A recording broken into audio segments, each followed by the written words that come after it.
Let's give them something to talk about. I see the energy running out. I got a planet to run around. Okay. All right, good. So let me see. What time is it? That took us 12 minutes of technology issues today. You're right about 11 minutes were my fault. yeah, but you're right in the middle of the bell curve for us. Like sometimes we've like the extreme has been redo the podcast. Yes, we've had it gone. So we have had to scratch it completely. That's at the far end of the curve. At the other end of the curve is miraculously we get it right the first time. Yeah, and they're about as rare as each of those are about rare. You're right in the middle of about 10 minutes of tech stuff. We nailed that. Your tech skills were impressive. Both of you. And give it all to Craig. Yeah, we're using the mental checklist versus the checklist that we say we're going to come up with every week, and we don't. Right. So we still try and do it from memory. But yeah, cool. Right on. Nice to have you on, Mel. Yeah, this is awesome. Yeah, good. Yeah, it's so great to see you guys. I haven't seen you for a while. This is a pleasure for me. Yeah. Hopefully it's not PTSD. Oh no, not at all.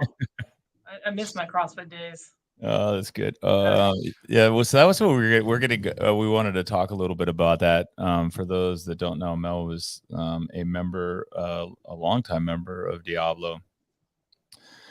I want to say back in the day when we opened up and we were. I feel like you were here prior to me coming on board. Yeah, when we were 4,000 square feet. Now we're 12,000 square feet. She was there back in the day, working with us, and just getting into police work at the time. And oh, really? Yeah. And there's a bunch of different stories to talk about. I mean, we could really delve into her background because she's got a fascinating background. But the part that sticks out with me, ironically related to CrossFit, was that she had pretty severe back injury at about, I don't know, I want to say 2 years in with us, or did you come to us with back problems? No, well, I kind of always had back issues playing basketball my whole life. Right. But it was a couple years after I started there. I had a herniated disc in my back. Yeah. And you and I think had some issues at the same time. That's right. You were my consultant. I thought that was the other way around. No, I think you were my consultant because we both things. So I had a herniated disc that came from just being stupid with my nephews on a sand dune in New Mexico. And but I had the whole shooting pain, discomfort, couldn't lift, had even trouble walking without real discomfort. But it was those shooting pains you get that go down your sciatica that were just awful. And and you talked to me about the epidural cortisone at the time, so I got an epidural cortisone. And miraculously, and the reason why I remember you is because you had multiple epidural cortisones. I had one, and it worked. Like I came out of the doctor's office, walked to my car, and I remember getting into my car, just going, "Oh my God!" Like no shooting pain. Like I get in, I was like, "Da da da da da," So nothing ever happened. Yeah, it was, and they told me, "Hey, take it easy." Yeah. How did that go? And it came back a little, but not a lot. Like I went graduate, and they told me that it's. The cortisone injection is just buys you time. It's a temporary. Yeah, it's temporary. It's bringing down the inflammation, giving you time to heal. Got it. And so from there, I went through a very gradual process of squatting again and doing everything else. And because mine was a ruptured disc, a lot of people don't realize this. The ruptured disc is many times better than a bulging disc. Yeah. Because ruptured disc, all the material goes out of the disc into the body. And as Dr. Preston told me, he goes, your body consumes that material, basically dissipates. Absorbs it. Absorbs it. And there's not the pressure eventually is relieved because that material goes away. Whereas a bulging disc kind of applies constant pressure on an ongoing basis. So how many epidurals did you do? Cortisone shots? So I actually haven't had any. Oh, so you didn't do any? No. So maybe I was your consultant. The other way around. Yeah. I didn't want to correct you while you were talking, but I haven't had any, but it was always on the table. It was like one of those things I was constantly trying to work through, and I really wanted to try doing physical therapy and some other things before. It's always there though. It's something I still manage on a day-to-day basis, and but I distinctly recall when I was going through some of my worst times and I was seeing my physical therapist, he told me if you hadn't been doing CrossFit, you would be much worse off. And because of the strength that I had gained and the other the stability exercises and Right. stretching and Jamie making me roll out on a Mhm. cross ball and doing all those things I didn't want to do. I was in a better position, I think, to heal. And Were you sitting a lot then when you had that issue? I seem to remember maybe patrol cars was. sitting. Yeah. I feel like patrol cars are Yeah. It's the always an worst. issue with the belt and everything. It is, and I was young, and I was commuting from Clayton out to Berkeley every day. Oh, that's right. Shoot. Yeah, and then I was, I loved being a police officer, so I just wanted to be in my car all day, be out in the street 10 hours, and be doing my thing, hustling, and that's what I did. I wasn't realizing that all the sitting was really putting so much pressure on my discs. Mm-hmm. So I learned a lot, and like I said, still managing it now, and Even staying now healthy. with if I'm in the car for more than 30 minutes, I sit on a wedge. you? I sit on the wedge. Okay. Even with my newer seats in a newer car. I thought Hence the ab mat right there. Is that what that is? Yeah, Your wedge? That is my wedge. So and it just keeps me in a better position because as soon as your knees get above your hips and then your lower back arches out, starts to do the butt wing. And I can sit like that for a while, like without Yeah. pain. After about an hour or so, I'll start to feel it when I'm sitting, but it's when I get up. Like, so you get and all I can imagine is like a cop that's been in the car for like 2 or 3 hours and they gotta go chase a bad guy getting out of the car. I'd be on my knees going, okay, hold on a second. Do some stretches really quick. Yeah. Let's do a warm up real quick, guys. It's not very practical. Nobody wants to get hurt. Well, that's the idea, right? Right. And so you've been with Berkeley, and by the way, I apologize when I write Berkeley, it's just so easy to write UC Berkeley. I know it happens all the time. Don't worry. Yeah. Really? I knew it was Berkeley PD just because Jen Tate had kicked my ass. By the way, Jen Tate, also Diablo member, badass, CrossFitter, helped put this together. Yeah, she just came in right before. To say we were chatting, and she was there for a while too, right? Yeah, that's right. Yeah, for a few years, and then the commute. Everybody moves over there, and then there's no way they can get over here with the commute. How long have you been an officer? So I went to the police academy in 2004. Wow. So I've been here close to 20 years now. Wow. That's awesome. Yeah, it feels like an accomplishment just to get to yeah. And you are a sergeant? I'm actually a lieutenant now.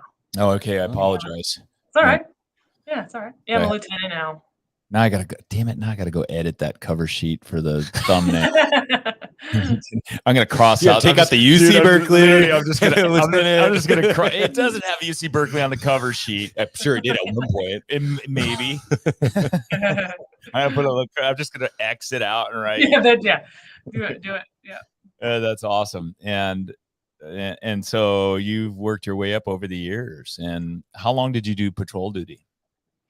I've done it off and on throughout my career. I started out doing it for a few years, 3 years or so before I went to our drug task force team. And then after that, came back to patrol for a few years, was a field training officer, went into detectives, came back out as a sergeant, and was in patrol as a sergeant for a while. Got a chance to be on the SWAT team for a number of years. That was one of the reasons, why CrossFit was so helpful to me was being on the SWAT team and having to do, some of the physical requirements and tests that we had to do for that. And then, some other assignments throughout my career. I worked on patrol as a lieutenant for 3 years before coming into where I'm at now, which is our hiring and training division as a lieutenant. So I've gotten to do a lot of cool things over the years. That's awesome. Yeah. Is there a shortage of officers now? Yes, there is everywhere. Right? Everywhere. Around the whole country. Yeah. Bay Area is definitely struggling, and we're in that category. So, what are, just kind of cutting a little bit to the chase? is the shortage? Do you think the shortage is the number of applicants, or is it the number of qualified applicants and leading into maybe the physical qualifications? I think it's just the shortage of applicants Overall? In general. Yeah. I mean, just to give you some perspective, when I applied in 2004, there was like close to like 1,000 people that came for the test, like 800, and now we get like 20, if that. Seriously? So what Oh, was yeah. so what year was Holy that? sh- Was the big number? I applied in 2003, so it was like post 9/11, and you know, I think a lot of people were wanting to be in law enforcement and in public service, and I was in that category, and you know, looking to make a difference in the community, and that was a great job to jump into, and yeah, now we're praying that we get, you know, 20 people to even show up to a test and apply and consider this as a career, because it is a great career. I'll still stick with It's an incredible career. So Yeah. so Diablo, we have a lot of officers here. Mhm. Yeah. And they've made great careers. That guys now that are in their early 50s that are retiring Mhm.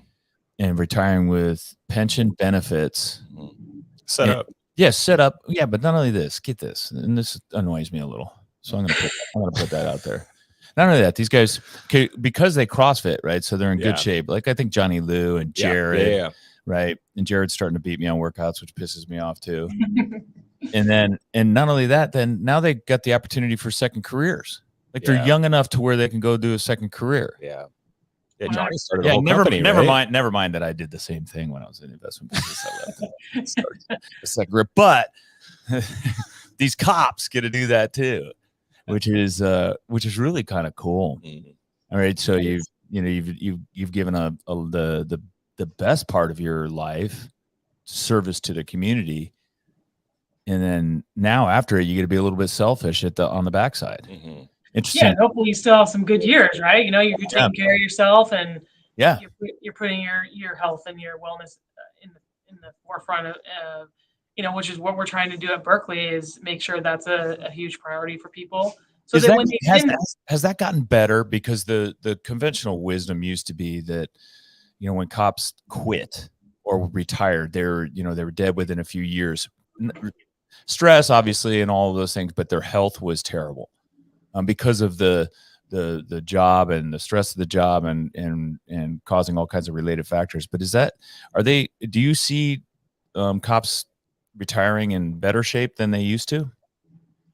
yeah, I would say so. Yeah, we do put a real emphasis on wellness and people taking care of themselves, and that's not just at Berkeley. That's in policing in general. Mhm. Good. What you're talking about, Right. is people retiring and then not making it, you know, that many more years after they have heart disease, they have cancer, they have whatever, and so we're trying to make sure that that is a focus of their day to day. You know, at Berkeley right now, you know, we have access to physical therapy, we have access to personal trainer. You are allowed to take a 1 hour workout instead of lunch every single day. Ooh, and that's paid. really? A paid 1 hour workout every day. Seriously? Yeah. Do you guys have a facility That's for that? awesome.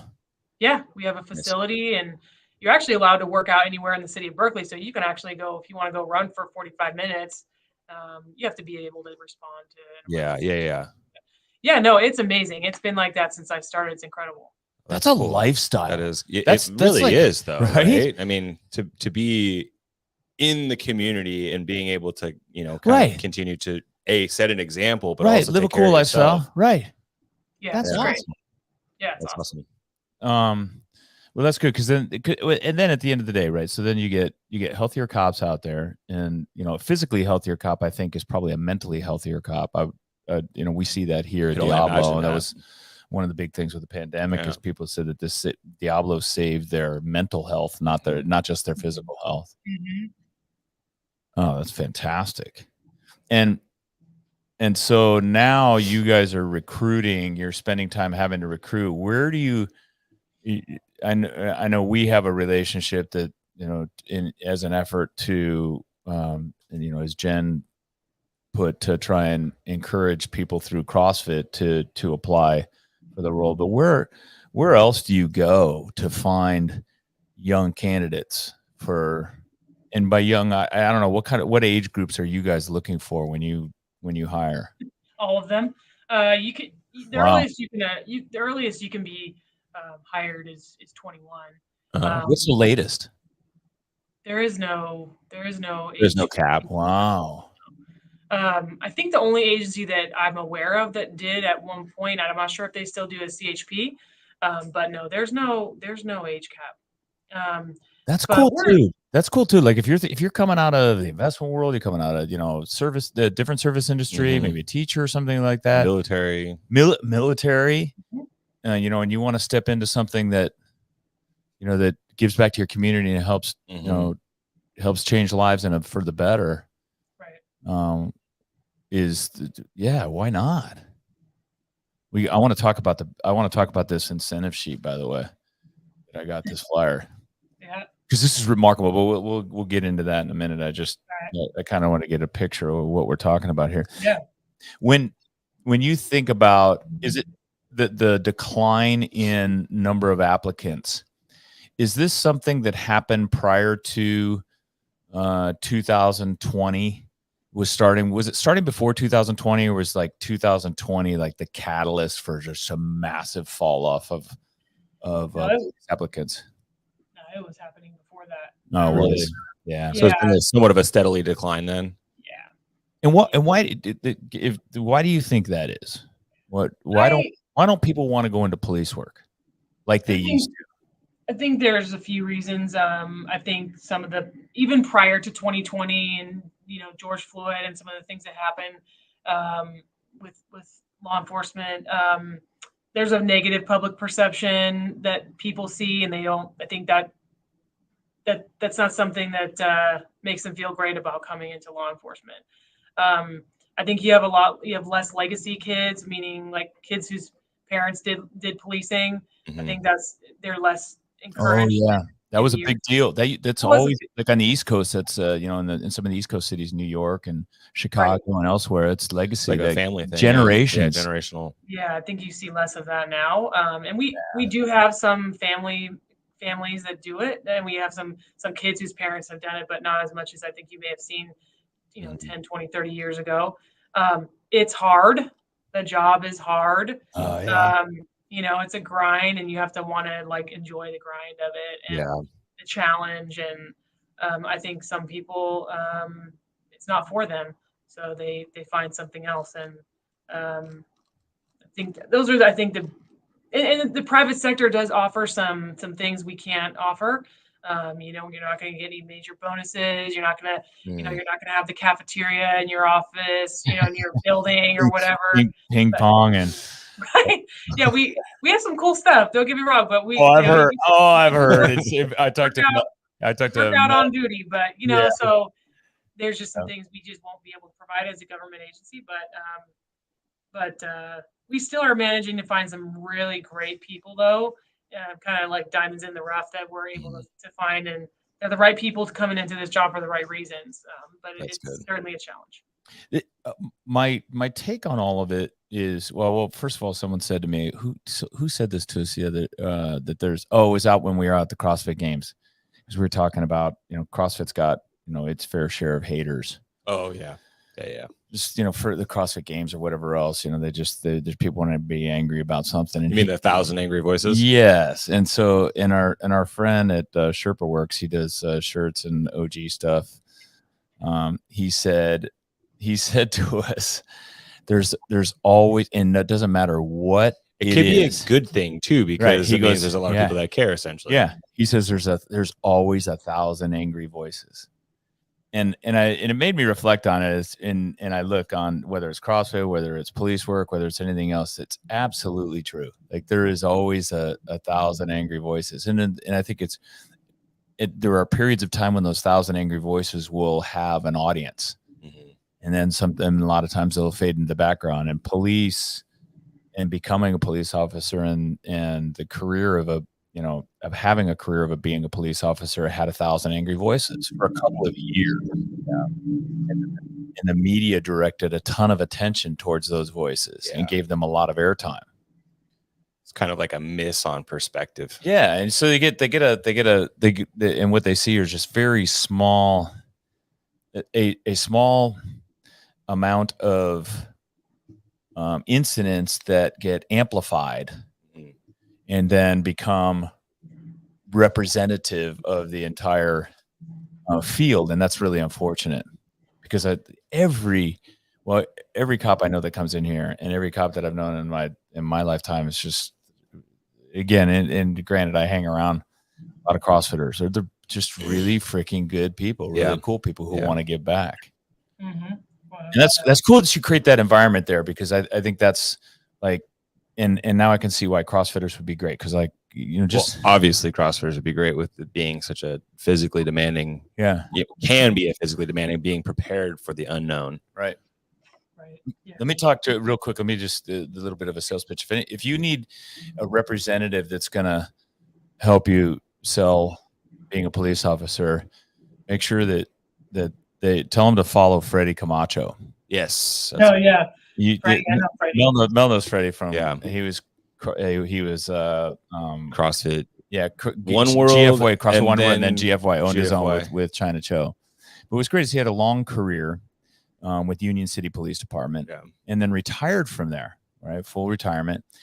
And he was recruited, which because anybody that's had a career in law enforcement, when you're done with that law enforcement, you're a desirable entity. So you could go start your own business, start your own CrossFit gym, but chances are there's going to be opportunities, in the field of security or police work. And so for him, he went to work for Tesla. Oh, that's right. He was head of security at the Tesla plant there in Fremont. And what's cool about that is, he got great pay, great benefits. Yeah. Options. He said it was an awesome job. Driving around in a golf cart, because and Mel knows this, comparatively, and I'm not knocking the job as a security guard, but comparatively, it just was not as demanding, right? You're not tackling criminals, climbing over fences. You're really just and he worked there for about 2 years, maybe 3 years, but we got stock options there enough so it gave him the opportunity to buy a condominium in Hawaii. Where now he's retired and then collects an income and works on a freaking sailboat doing charters. Like this guy's, he put in the work. Yes, right. He did. But it's one of those. How long was he? No, but it annoys me. How long was he in the department? He's there. His girlfriend's beautiful, or his wife's beautiful, and exercise, works out. He's a top athlete, CrossFit athlete. He's on sailboats. They got a dog. And all because he spent that career that he did his 20 years. Okay, so he was with the Union City Police Department. Wow, just absolutely, and that's not uncommon. Yeah, because I got a couple of people here too. I'm going to reference. Johnny Lou is the other one. Yeah. Jamie Lee knows Johnny Lou. Do you know Johnny Lou? He was Fremont. I think maybe he was there when I towards the last year or so I was there, maybe. Yeah. The name is familiar. Yeah. So he came around during the Grid League. Yeah, that's right. When we were doing Grid League, he came and he helped us and volunteered quite used to train at, was it Pleasanton CrossFit? Yes. Yeah. CrossFit Pleasanton. And he left the police department there. I think he was captain there in Fremont when in his last 2 years. I think so too. He was running the department, and then he left. And now he works. It's great. He and his buddy started a company, or his buddy actually offered him to come work for him internationally, and they basically put together contracts for governments and for companies internationally that purchase security equipment. And so he travels around the globe, and he does these massive contracts, like selling batons to Thailand, for example. Because in Thailand, they still let the police officers use batons frequently. So he needed special batons. So he sold them a lot of batons. And it's been a great experience for him. Here's a guy that worked in Fremont, and was a beat cop, worked his way up, became a captain, and he's got an income and pension that comes from that. And then he he's basically kind of like a consultant now, and he plays golf probably 3 days a week. CrossFits all the time. CrossFit, he's in here all the time, and then he travels around the world. And he's and here's the other thing he does, Mel. I'm sorry, this podcast is supposed to be about you, and I'm doing all the talking. Well, this is actually good because I'm planning my retirement right now. So. You're giving her ideas. Do you have a notebook that you're taking some bullet this points? is perfect. This is perfect. Yeah. So he and so then here's what the other thing he does is he offers himself as a consultant to young adults who are trying to get into the police force. Oh, really? I didn't know that. Yeah. So he does this for free, and he's done it for a number of our members. Oh, wow. Who are trying to apply, and he tells them how to go about the application process, what they need to do for the physical side of it, all of that stuff. I did know that. Yeah, that's awesome. And that's his give back. He's just, again, it's like, man, I'm like, damn, yeah, this guy did it right. Good gig, man. This is a good gig. It is, and I think about myself because I come out of the corporate world in the investment side, and I grinded in the investment side. And I did well enough for myself to, I was able to kind of put an investment into Diablo, and then eventually retire a little bit early from the investment world to come run Diablo. But so has every police officer in this gym. Yeah. That's in this gym that does their 20 years. And as it should be, to be honest with you. Yeah, and it's exciting work still, like it's fun. You get to interact with people, be outside. I mean, I sit at a desk now, but most of my career was spent in a car outside, and it's been great. I'm not done yet, so. You know Kim Hillen here at the gym? I do. Amazing athlete. She's 50 years old now, and her husband Mel is San Francisco PD, and he's close to retirement. Mm-hmm. And she laments every time. I said, "Where's Mel this week?" Because they'll come and they'll work out on the weekends, and we'll work out. My wife and I work out with them in a master's class. And where's Mel? Well, and she just rolls her eyes. He's working this weekend, and he goes, "It's great. He's got a great job because he's in San Francisco PD, and they ride the motorcycles, but the dirt bike ones, the enduro ones, the ones that can get around everywhere. Yeah, which is like, to me, kind of a that sounds super fun. Yes, it sounds really fun. She says, oh yeah, they do cookouts, when they're on, like they'll smoke meats and stuff and do all kinds of great stuff. And she always rolls, she's like, oh, Mel's going to work. And so she's like, there's a little bit of envy and jealousy there, right? Because he's going to work to hang out with his buddies. Yeah, he does police work, and he does, and believe me, it's stressful and hard, and she's looking forward to his retirement for a couple of reasons, but there's I think a camaraderie, and I don't know, I may be putting words in your mouth, but I think there's a camaraderie there. There's probably a little bit along the lines of what people get here at a CrossFit gym, a community base, right? Yeah, is that true? Oh, yeah. Oh my gosh, so many parallels. Yeah, the teamwork, camaraderie, I was thinking about this actually before we got on, like why is there that connection between law enforcement and CrossFit, right? And it's, the physical fitness side of it totally applies to law enforcement. The mental toughness that you need to have to get through hard workouts, to get, keep pushing yourself is the same in policing. The teamwork and camaraderie, like I said, the discipline and commitment it takes in this career. Those are all the same things that you need to get through a workout, right? Mm-hmm. Mental and emotional resilience, all those things totally apply. And it's super fun. I still enjoy it. Do you, when you look for people that are coming in, are you looking that, I've had to do references for people that, because I get calls from people that are going to be cops. Me too.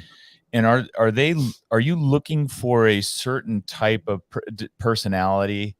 Is there, actually just paint a picture for us as someone that would be a good candidate for the job of, coming in and being a new officer? Sure.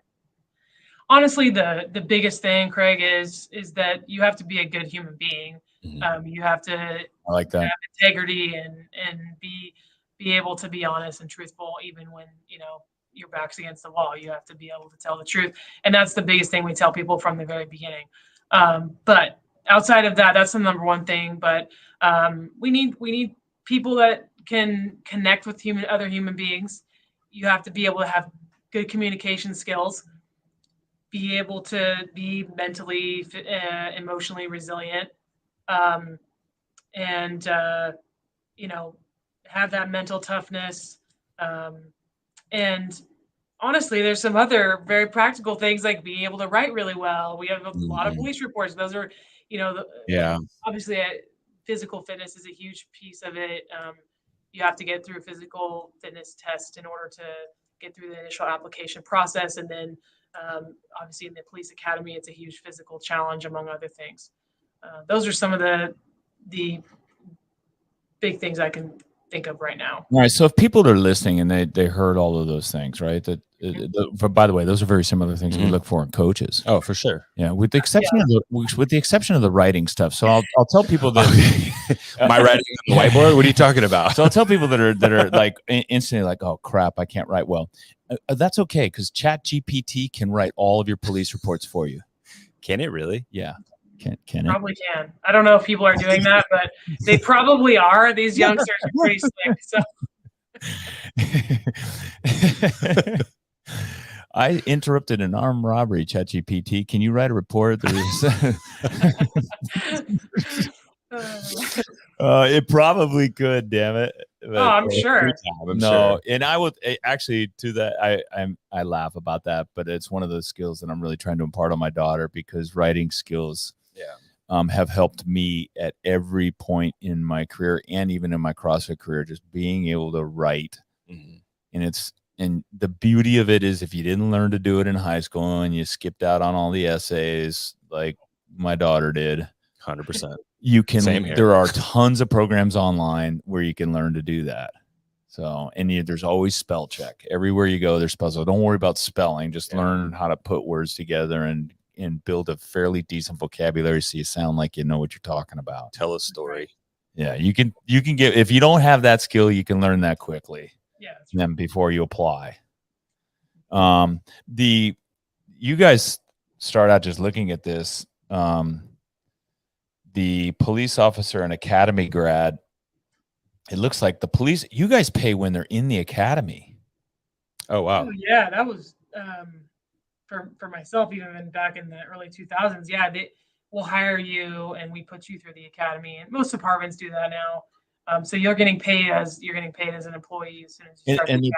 Yeah, they're paying about $7,500 a month and educating you. And I'll tell you this, like, so the education that you're going to get in that academy will stay with you the rest of your life, and probably as much or more so than a college degree, where I just kind of winged it. And I was paying, back when I went to school, I was paying, and my parents, fortunately for me, were paying, like, I think it was $5,000 a semester, $4,000 to $5,000 a semester. What?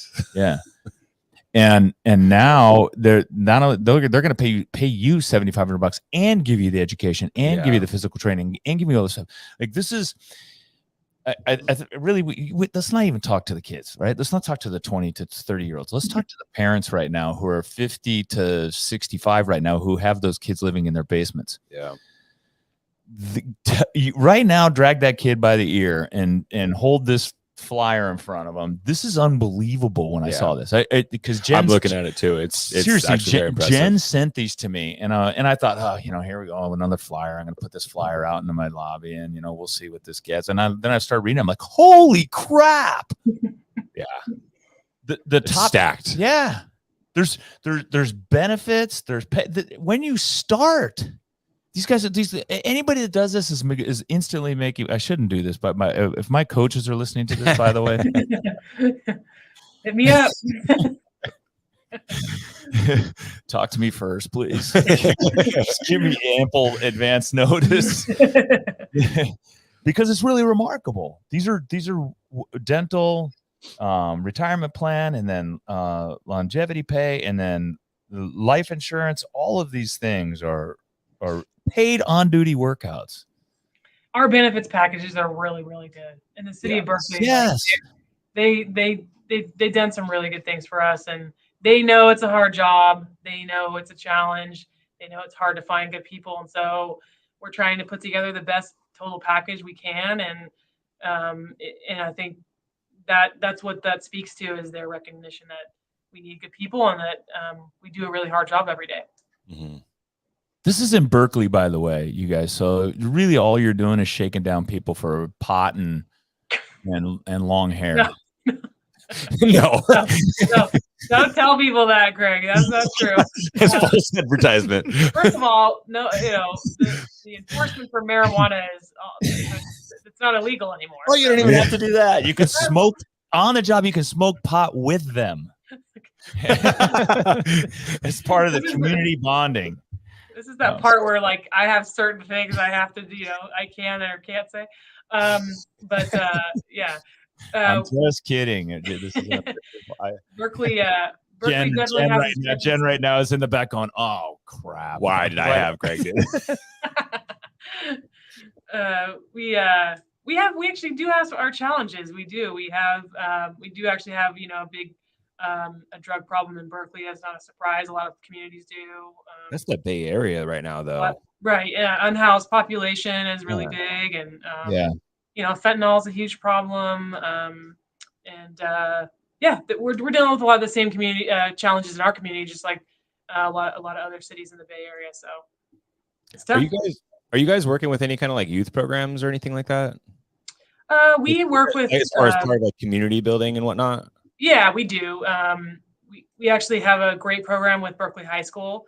Cool. They do a really cool class with kids that are interested in law enforcement or in working in the civil service. Mm-hmm. And we go and speak to them and work with them throughout the year. And there's some other programs that we do work with, City of Berkeley community groups that we work with throughout the year. I wish we did more, quite honestly, but just like every department, we're challenged. We don't have enough people, right? Yeah. So everyone's spread more, thin and doing more with less. Yeah. Doing less with more, excuse me. Yeah. That's the, that is the challenge, I'm sure, of being short-staffed, is then being the part of the community engagement. Yeah. Like that's got to be moved further down the priority list. It does. Time. I mean, because the priority stuff is the important stuff. Exactly. Oh, not that that's not important. I mean, keeping everybody safe is on top of priority. Yeah, the safe version, the safety aspect. Public safety comes number one, and then everything else kind of falls in there. And we used to have. Do you guys remember a lot of cities had the PALI, Police Activities League, and you'd play. Oh yeah, remember that? Stuff like that, and that's kind of gone by the wayside in a lot of communities, unfortunately. Yeah, remember PAL? I remember that going up the PAL football. Yeah. What about the physical test to get in? What's that like? So the physical test is essentially a few different stations of exercises, and it's all designed by the state. So there's certain minimum standards that you have to meet in order to get hired and then go to the police academy. And so essentially what it is, and if folks are interested, they can look online and find the test. And we also put on the test for people. So if they're interested, they can always reach out to me and I can talk them through it. But you have to be able to jump over a 6-foot wooden wall and a 6-foot chain link fence. You have to be able to do a drag of a 165-pound dummy, essentially, and be able to do that at 30 yards. There's an obstacle course where you sort of simulating a foot chase. You run through a set of cones. You're cutting back and forth. You have to jump over a little sort of mock fence and then do a sprint. And you have to get into it in a certain amount of time. Mm. And then finally you do a sprint around the track, one lap. Like a 400 meter? Yeah. Okay. Yeah. And then it's based on points. So you have to, as long as you do decent in all those, you pass. So I will tell anybody online that may listen to this or may come across this, or if you have friends or parents who have kids and you're worried about them being able to do this, you have them come here to Diablo for, I'll say 12 weeks guaranteed. Yeah. We'll guarantee 12 weeks will get you through that course and pass. In 12 weeks, I'll guarantee it. 6 weeks, we can probably get them through it. Mm-hmm. But 12 weeks, definitely. 12 weeks of CrossFit and you're going to get through it.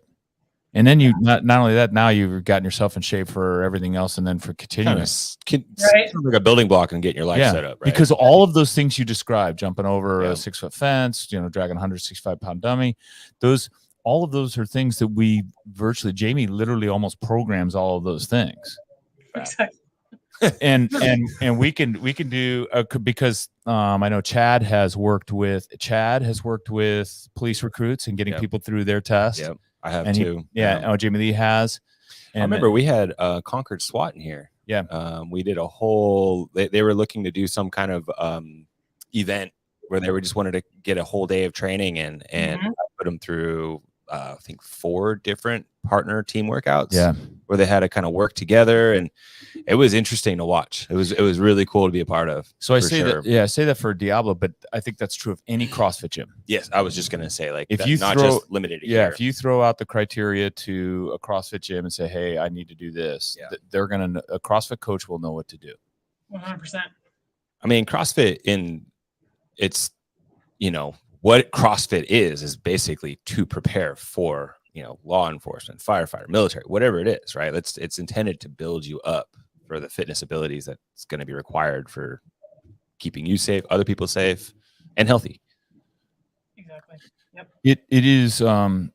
This is. I mean, I'm thinking about my daughter now in this because this is. You're basically, as a police officer, and especially with all these benefits, one, you're able to take care of a family, have a family. Eventually, I think with this kind of income, get to where you can buy someplace, and then you're going to be physically fit. You're going to be in an environment where you're going to be encouraged to be physically fit and take care of yourself. So you're going to live longer. Granted, there are stresses with the jobs, but I know that you guys do a good job of helping manage people through all of the mental and physical trauma that maybe involve a being police officer. You guys have, I know you've been doing that for years, but you've got basically like, this is like a cool life. Yeah. The whole thing. And I'd have my eyes on, I'd be, okay, I'm going to sign up at say 28. I'm going to give it, what's the number of years you got to work to get full bends at the end of it? Well, it depends, for me, I was fortunate enough to get into this job when I could retire. I can retire at 50. Yeah. Now, when you get hired, you have to work till 57. Okay. Retirement age. But to be honest with you, by the time these young kids get to that age, I actually think it'll come back down. That's my opinion. Oh, really? Well, I'll say, look, if you're staying fit and healthy, and you got to first of all, you're gonna fall in love with it, and as soon as you don't have a purpose, that's when things go bad. Yeah. And that happens to a lot of guys in retirement in any industry. When they retire, they just stop stone cold, and they go, like, I'm going to play golf. And that's the concern. I've got with retirement. Dude, I have a couple people in my head. I'm not going to say anything about, because they might be listening to this podcast. But I know that they don't have purpose. And then what happens is that's when you start gaining weight. That's when you start getting depressed. That's when you start, like, you got to have a purpose. But I'm 60 now, and I think I'd like to think I'm exceptionally fit for my age. I feel like I've got, minimum 25 years ahead of me, active years ahead of me. Like you 57, that's no big deal. Like, that's awesome. And chances are you're probably going to end up wanting to work for till 60, because you're at the top, you reach like Mel, where now you're a lieutenant. It's like, well, shit, I want to retire now. Now I can tell people what to do. You kind of like when you make it up to the boss position, you're like, "Ooh, I want to hang out here a little longer." Yeah, but and not only that. So when you retire, then you're retiring with less stress, because you got an income, or you got benefits, your family's taken care of. Well, chances are too, then you got kids in college, and you need the money anyway. But that's when you can do the second career. I was just gonna say, I mean, when I hit 50, when I hit 50, I'm going to be able to do something else. Yeah.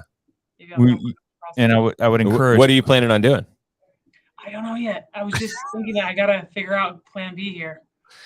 I have the solution, and so this is like open a CrossFit gym. Well, no, yes, open a CrossFit gym, but no. So for all those, if this could work out favorably for me, so if I lose coaches to be police officers, then what I'll do is I'll recruit them back when they're retired as coaches when they come out, because they'll have purpose again. They'll be able to work. They got benefits, so I don't have to worry about benefits for them. Right. Really smart. It's a full circle. Yeah, I would love that. It's funny because I was talking to Mike Snow, who's with the city, working with works with the city of Concord. He's not a police officer, and he just retired. And I said, Mike, you thought about coaching? He's like, oh, I can. I go, yes, you could. Yeah, 100%. 100%, you could coach. Yeah, so that's cool. Yeah, I mean, it's just like, and again, I scratch my head. I'm like, you guys, that's why, you know, we'll get you on more. I'm gonna get you more connections and stuff. We got to get the word out because this is really incredible. With the job. Yeah, I don't think people realize the incentives, but then also when you step back and look at it from like a 30,000 foot view, like the bigger picture, there's a lot involved here. Right. And we have great job security.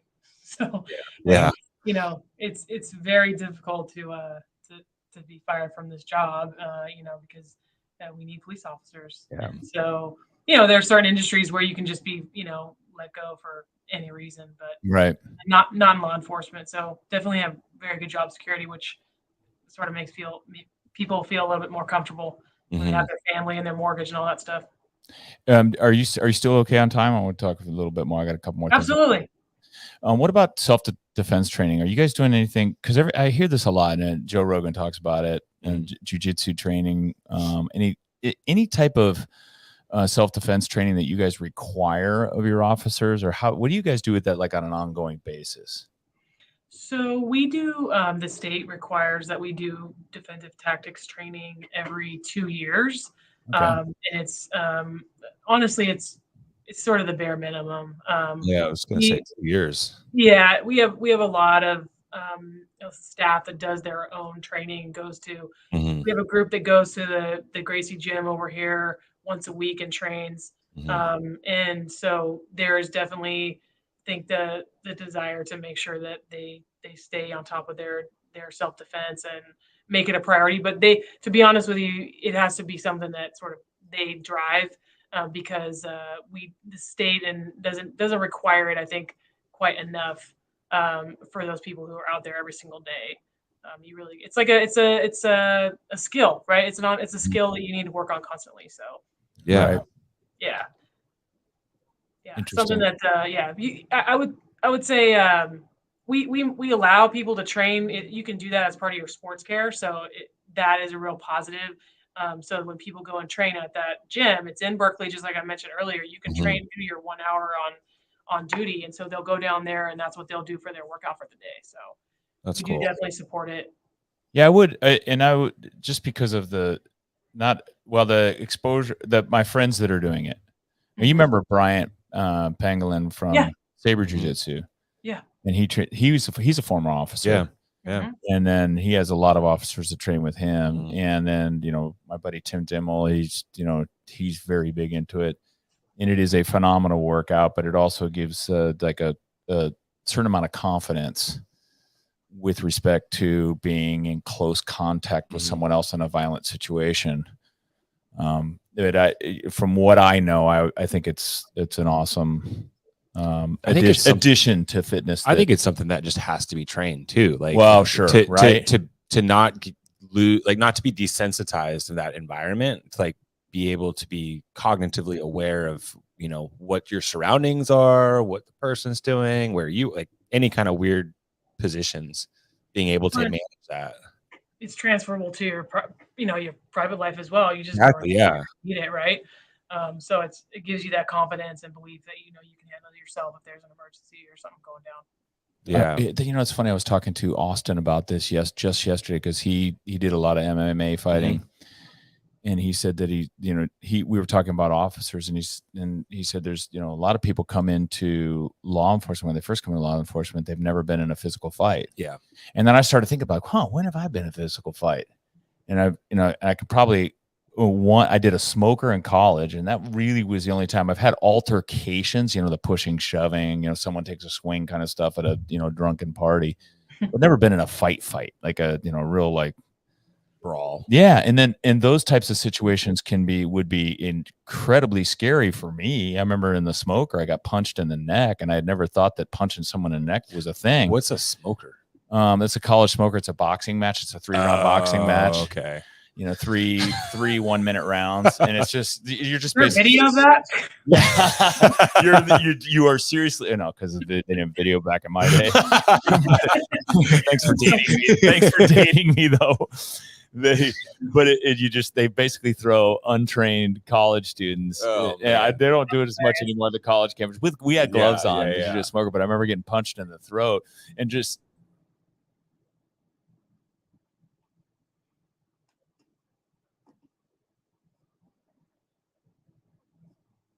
It's very stunning, and I would tell people. Okay, we're back. That was weird. If you're in an altercation with someone and you can get a good punch in the throat, it works because I was literally just wide-eyed. And then what's going through my head was I couldn't catch air, and then I was thinking, was that fair? That doesn't seem fair. Welcome to a physical altercation. Oh my god, it may not be fair. Yeah. Not always a judge. Do you guys have? And he talked about Austin talked about something called the Red Man, and it's the it's a thing. What is that? So when you're in the academy, and I was going to say this too. When you're in the academy, even if you've never been in a fight in your life, you want to be a police officer, we'll get you ready. Like that's what the academy's for. You're going to get your butt kicked the whole time you're there. It's all to prepare you for the street. But the Red Man is basically someone dresses up in this like this suit where they're not going to get hurt no matter what. It's all red for some reason. I'm not sure why. And you get basically pepper spray dumped on your face and your eyes. You can't see anything, and you have to fight with this Red Man.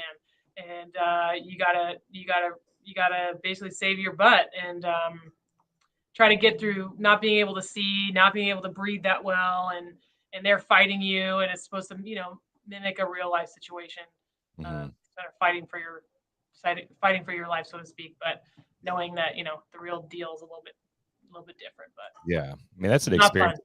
That's an experience that you want to go through though before being in the real world situation. Like that's exactly right. Yeah, that's important.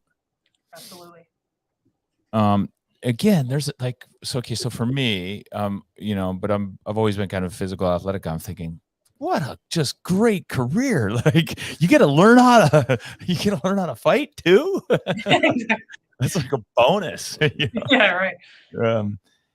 That's awesome. We had I'll tell you this the quick story. We had a FedEx driver come in here, and they drop off packages, and she was lugging in the case of Fit Aid, and she always lugs them on her shoulder and sets them down. And I always ask these guys, hey, if I'm up front and I see it coming, you guys want to water or coffee? And they always turn me down. And this girl Myra said to me, oh yeah, sure, I'll have a coffee. Like, oh, okay, all right. So I got her a coffee, and she put it on the desk, and I gave her cream for coffee, and we started talking. And I said, well, I go, you're amazing. I go, FedEx should be proud of you because you're carrying that stuff. I go, you're made for the job. She goes, yeah, but I'd really like to be a police officer. And really? I know. I know just the person. And Kim will tell you. She will tell you. I ran out of that front room. I go, let me hold on a second, because the FedEx guys are always in a hurry. Yeah. And I got the flyer, and I brought her the flyer, and she's looking at it. And she lives over in the valley. Not quite all Stockton. I want to say what's before Stockton. Anyway, one of those flat one of the flat hot towns over there. Mm-hmm. And she commutes in to do her FedEx job. But she has 2 kids, and she goes, yeah. Oh no, I'm sorry. She's Vallejo, and I know that's not near Stockton. I'm sorry. That's the opposite sorry, direction, everybody. Dude. I just offended and everyone. But anyway, she said, she goes, I'm intimidated by the physical test. I talked to her about that, and I said, well, Kim's husband is a cop, and right then he walked in the lobby. Mm-hmm. Mel, his name's Mel. He came in, sat down, and he goes, hey, just come over to San Francisco and start here, and then you can go wherever you want. Mm-hmm. I had already given her your flyer, by the way, first. Thank you. Yeah. And then she goes, this is awesome. She goes, here's why I want to do it. And she goes, and I'm bilingual. And I said, oh my God, even better. And Mel said that as well. He goes, that's even better. So the next thing as we're saying, they're talking, Jared walks in. Right. So now we have 2 cops in the lobby with her. This is the only two people, and me and Kim. And I go, hey, here's another company. He goes, yeah. He goes, apply, because Jared's retired too. And literally, as she does that, Johnny Lou walks in. So Shut up. No. But believe me, the story gets better. So Johnny Lou walks in. I go, oh my God. I go, here's the guy you want to talk to because he can help with the application. Yeah, he goes, yeah, do it for free. He goes, give me your contact Like information. a one-stop shop. Took her confirmation information. And her eyes, by the way, by now are just like, this can't even be. All she did was state her dream. And Johnny Lou's like, there, I'll help you apply. And Mel's like, come to San Francisco first. And she goes, well, the one place I filled out an application was to be a sheriff. She goes, I thought it'd be really cool to be a sheriff first in the jail cells. As she, I swear to God, it was almost like Sean walks in. Sean Raphael walked through those doors, and Kim Hillen will verify this story. I'm having a hard time believing this right now. No, I swear to God, Kim will verify the story. She was there. She saw the whole thing go down. And I looked at Kim and I'm like, can you believe this? Sean walks in and I said to Maya, I go, well, there's your sheriff right there. And he exchanged contact information with her. Wow. And she's excited. She's pumped. And she said that and I'm going to, no offense, because I know FedEx, great job, but she said she didn't have benefits. She said the pay was good, but she didn't have, health insurance. And so that's tough. You got a mom that's, single mom of two and trying to make a way, and, she's got to pay for childcare and everything else. And she was amazing. She was an amazing person. So yeah, I'm going to connect her with you guys too. I gave her a flyer, but I'm going to double connect her. Yeah. Follow up. Yeah. People we need. Yeah. She'd be perfect. She's a go-getter. Yep. That's wild. Yeah. That all that just worked. Only 4 people walked in that lobby the entire time she was there. Only 4 people. All 4 were cops. That's crazy. Cops were retired cops. Cool story. Yeah. Well, it was 10 a.m. That's true. that is a good. I got my little dig in. Let me ask you that is because I know firefighters, everybody loves they go be firefighters because they do the 3 on 1 off thing. How do your guys' schedules work? Yeah, we work 4-10s. So that's what I work now is I work a 4-10 schedule. So it's awesome. I get 3 days off every week. Yeah, that's great.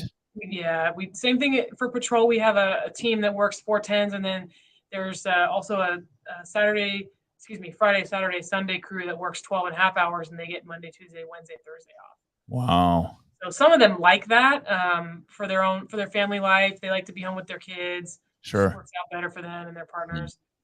But I really for me personally, I like the 4-10s. I like having 3 days off every week. It's great. And again, remember now, once you go back, people go, well, 10-hour shifts. Yeah. 10-hour shifts that includes a lunch break and a workout break. Those both together, right? No, your lunch break technically is if you're going to do your workout, that's in lieu of your. But if you're on a patrol, you're snack on stuff. Yeah. Maybe there's a day that's really busy. Okay, fine. And then there's another day where you work out, but you have time to go get some food. And you got a gym. Coffee. You got a gym that you can work out in right there. Yeah, exactly.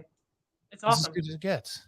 It's not, it's hard work. I'm sure it's hard work and it's stressful work. And look, you're in the line of fire. You guys are no question. You guys are very important work. You're in the line of fire. I mean, when you think about doing some kind of a career that's going to be fulfilling and whatnot, like sounds like it's. But you're not shoveling coal 1,000 feet underground. Yeah. No. So, and it freaking setting yourself up for life. Mm-hmm. Anyway, I don't know if I've helped you. I don't know if I've helped or hurt you guys with this podcast. You've been awesome. As always. You've always been a great supporter of policing, so I appreciate that. Man, I love it. And I think it's an amazing career, and it puts kids it's just like college is great, but I can tell you what, this is way more functional. Mm-hmm. And versus getting put into debt. Yeah, you actually get paid for it. Yeah, I think I can honestly say that if this was dropped in front of me, right when I finished my 4 years of school, I would not have gone to grad school. I would have done this. Mm-hmm. I would have looked at this and said, no brainer. Mm-hmm. And especially if you've got a little bit of eagerness and a desire to get ahead, like if you want to work your way up, and that type of thing. Because that was me. I was like, oh, okay, I want to work in sales. I want to work in sales management. I want, because that's a normal trait that people have. This gives you that too. Mm-hmm. I mean, look at Mel sitting here as a lieutenant now in the force after as many years. Well, and the thing I tell people is I've got to do so many different things. Like right now I'm in an administrative job. I'm kind of doing HR type work, but I've been a detective. I've been on the SWAT team. I've been a training officer. I've been an instructor. I'm also our LGBTQ liaison, so I get to do some cool stuff there. Like, I've gotten to do so many different things in my 20 years. I've never once been bored, not one single time. And you know, like, where else can I say, like, every few years I've gotten to do something different, be challenged in a totally different way. It's so awesome. I no question had ADD in my career ADD. Like, I always, every couple of years I wanted to do something different. And I stayed with the companies usually that I was in, but I just did different jobs for them.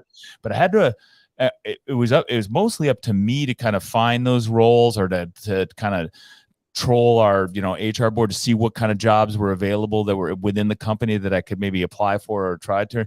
Whereas I think it's going to be easier within a police department. Like, I mean, look at, you went from SWAT to training to recruiting to, like, you're never bored, right? No. And I think I got the same thing as you, that career ADHD or whatever. Cause every few years I'm like, okay, I'm ready to try something new and different. And it's like a huge challenge and pushes you outside your comfort zone. Just like, you know, we talk about CrossFit. It's the same. It's all the same. That's badass. Yeah. It really is. It is, yeah. Okay. Well, we gone an hour. Right on. Yeah, and I was like, I thought we were gonna go like 45 minutes, and we went an hour. We always do. We always go a little long. Yeah, his target's 45 minutes, but we've never hit it. I do remember. Super awesome to have you on. I love it, and I want to do more to send people your way when and if I can, because if people are true, I obviously I'm in the camp that believes that people don't need to be as concerned as they are about police in this country. But if you want to influence change, the only way you can influence change is to do it yourself. Yep. And the best way would be for you to get involved, or to help bring your friends and family into the services to help influence that change. What the best way to do it? Yeah. Be that advocate instead of just shouting into the void on Twitter. Yeah. 100%. I couldn't have said it better, Craig. So cool. Well, we'll look forward to doing more with you. What we should do, we'll have you on again and kind of get an update and talk more smack. Yeah. Anytime.